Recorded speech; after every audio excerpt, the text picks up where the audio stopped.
One of the birds that I've had for a while now, but hasn't featured on the channel, is my wild buzzard. And in this video, I'm going to tell you a story about how I came to have a wild buzzard and how I'm training him. And this all started back in July of 2021. I was sat at home, just finished flying the birds, when I got a call from a friend who lives nearby that he had found a wild bird of prey in the road, and it wasn't doing particularly well. I went round and was taken to a closed up cardboard box. I peeked in gently, expecting to see a crazy wild bird, but there was no movement, and to be honest, I thought it was dead. I opened the box and picked him up, and he was still alive, but very weak and limp. Thankfully, I had taken my crop tube with me. This is just a long tube on the end of a syringe that can be put down into the crop to give fluids. And so I mixed a small amount of sugar in some water and minced up a little bit of chicken and fed it straight into his crop with the tube. As soon as the water was in his system, he sprung back into life. I took him home and gave him a thorough health check. Thankfully there was nothing broken, and the only injury he had was a huge scrape across the side of his head. So his eye was all swollen and shut. He was also crawling with lice, so I treated him and left him on a perch with some food.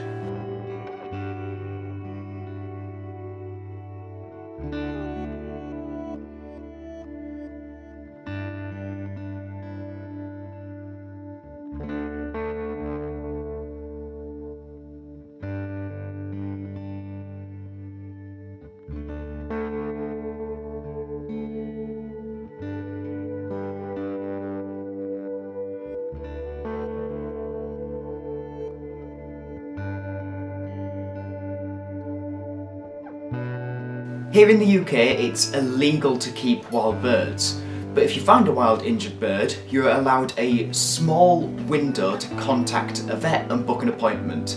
So I did that straight away, and the next day we went.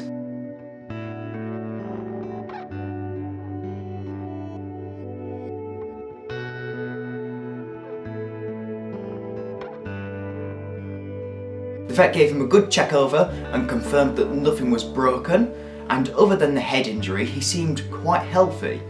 I discussed with the vet the options for him, whether he is released back into the wild or stay with me, and we came to the conclusion that we don't know how healthy the eye is, we don't know how long it will take for the swelling on his head to go down.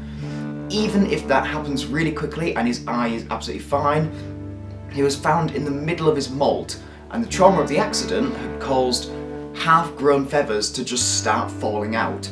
So he would have to stay with me at least a year before he grows a new set through. By that point, he will likely have been in captivity for too long to be released. So the next thing to do was to get some paperwork for him to say that I was keeping him. The vet wrote me some documents, and I filled in the paperwork and sent it off to the government. The vet had given him some treatments for the swelling and to prevent his eye from becoming infected.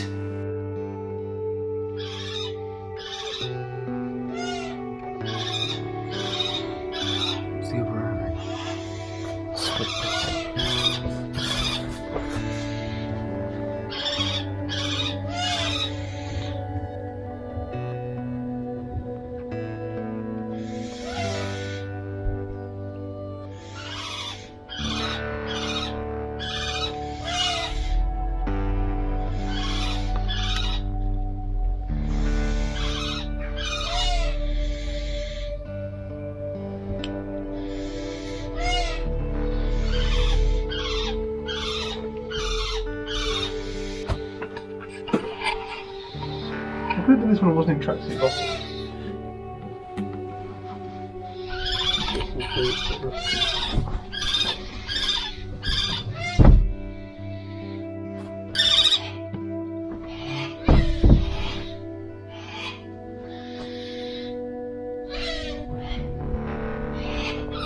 And then for the next year, it just became a waiting game to see how well he would heal and whether he would go through another healthy molt. And then over a full year after I first looked into that cardboard box, he was ready to be trained. Oh, and he'd also been given a name from my friend who found him, Barry.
Okay, so it's day 2 with Barry.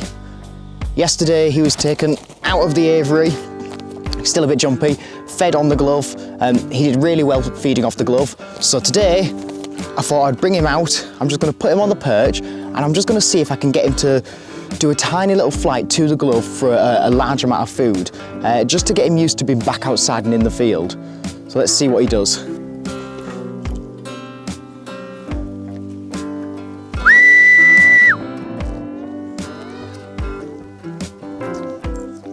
Well, couldn't really have gone any better than that.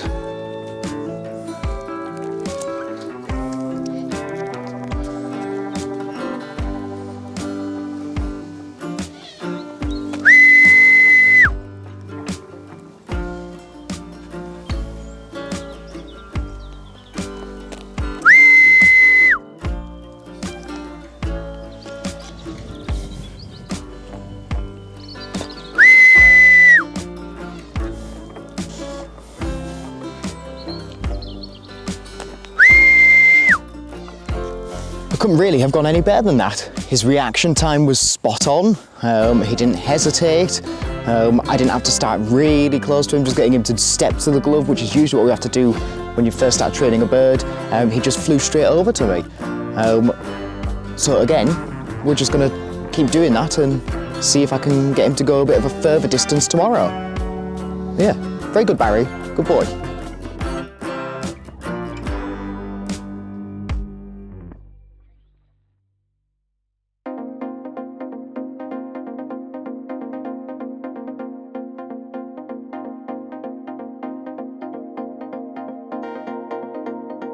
So it's day 3 with Barry. We're just going to do exactly the same as yesterday, but I'm going to increase the distance and see how far I can get him to come and fly to me.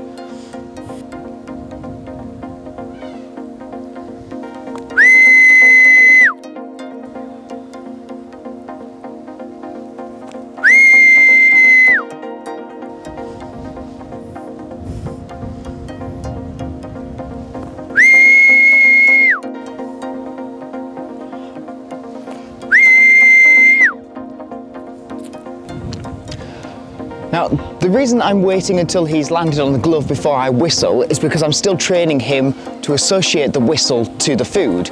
If I were to start whistling whilst he's on that perch over there before he's associated the two together, then it would never work. I'd be teaching him to ignore me. But also, as I raise my glove, if he doesn't have a nice quick reaction, then I put my glove down straight away.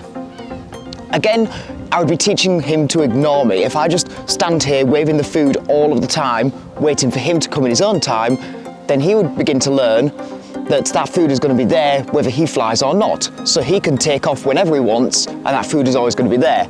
But I want him to take off as soon as I show the food.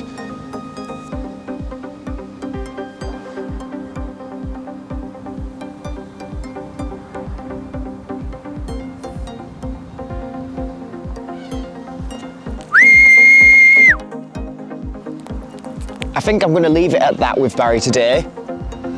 He's done some good flights. His reaction wasn't quite as good as it was yesterday, but he's a little bit higher in weight. So I'm going to give him slightly less food, just so he doesn't go even further up in weight.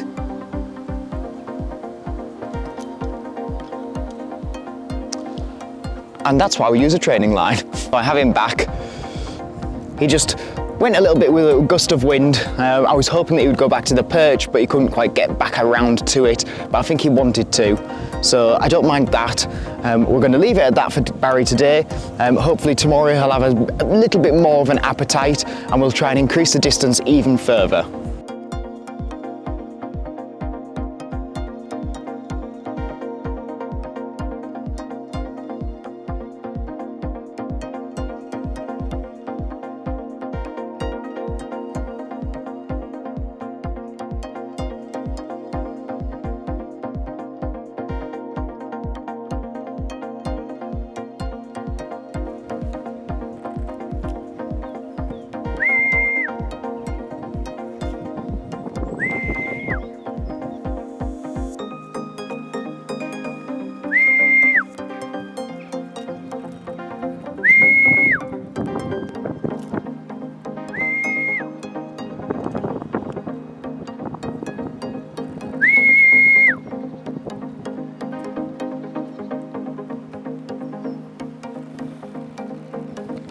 Okay, so it's day 5 with Barry, and I was hoping to do a little bit of work between the 2 perches with Barry today, but he's got other ideas. So he's come up in weight a little bit. Whenever I'm training my birds, you always have to try and find their flying weight, and you take them up and down until you find that sweet spot. And I've been raising Barry's weight because he's been doing so well, and they need to increase their weight in order to build some fitness. So I've been pushing him up in weight, and we've just gone a little bit too high. So he started behaving like a fed up bird again. So he was not easy to get out of the aviary this morning. And when I've just put him on the perch and tried calling him over for a piece of food, he just wasn't interested. So today, all I'm going to do is feed him a small amount of food, so that hopefully it brings him down in weight just a tiny bit, so he has more of an appetite tomorrow, and then we can continue with the flying. I know he's not completely trained yet, but this video has taken over a year to make, and I really wanted to get it uploaded. So if you want to see the rest of Barry's training and progress, then make sure to subscribe. And if you want to see how I trained a wild peregrine, then watch this video here.